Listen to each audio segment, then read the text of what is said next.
उत्तराखंड के सबसे बड़े और सबसे पुराने नगर निगम देहरादून में मेयर की शपथ हो चुकी है। सौरभ थपलियाल जो पहली बार मेयर चुने गए हैं, उन्होंने पद की शपथ ली, कामकाज भी संभाल लिया है और अब इंतजार है उनके वायदे पूरे होने का। जो चुनाव में उन्होंने वायदे किए या जो बीजेपी ने संकल्प पत्र में वादे किए, वो कब धरातल पर उतरे।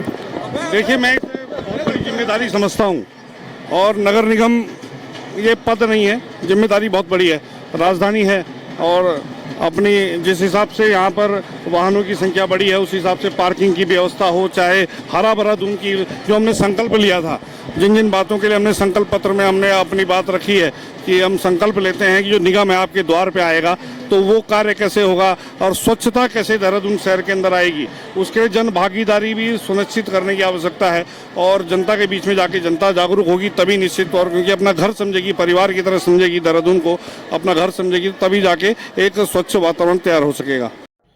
सौरभ थपलियाल सबसे ज्यादा वोटों के अंतर से उत्तराखंड में जीते हैं और निकाय चुनाव में उन्होंने जो जीत हासिल की उसका अंतर 1 लाख से ज्यादा वोट का था। तो अब उनसे उम्मीद भी ये होगी कि काम भी वो उसी तरीके का करें। जीत बड़ी हुई है तो काम भी वो बड़े करेंगे, ऐसी ही उम्मीद देहरादून की भी जनता कर रही होगी। आने वाले दिनों में देखना होगा कि वो किस तरीके से अपने विजन को धरातल पर उतारते हैं। लेकिन सबसे दिलचस्प शपथ रही ऋषिकेश में। शंभू पासवान जो कि नगर निगम ऋषिकेश महापौर निर्वाचित होने पे मैं ईश्वर के शपथ लेता हूँ, सत्यनिष्ठा से प्रतिज्ञा करता हूँ कि मैं विधि द्वारा स्थापित भारत के संविधान के प्रति सदा और निष्ठा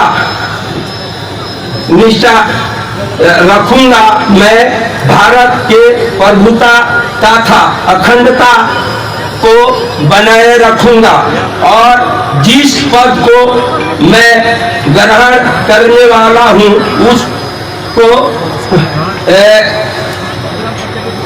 कर्तव्यों का श्रद्धापूर्वक पालन करूंगा।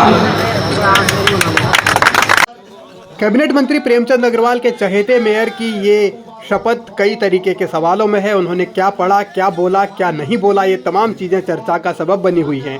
अब देखना होगा कि वो तीर्थ नगरी में काम कैसे करते हैं।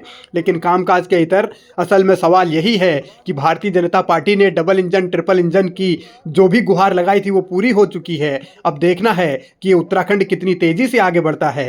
हैरानी इस बात को लेकर भी है कि इन दिनों उत्तराखंड के मुख्यमंत्री विजन 25 वाला कुछ बातें नहीं कह रहे हैं, या 2025 तक उत्तराखंड को सर्वश्रेष्ठ राज्य बनाने का जो संकल्प उनका था वो कहाँ गया, वो फिलहाल सुनाई और दिखाई नहीं दे रहा।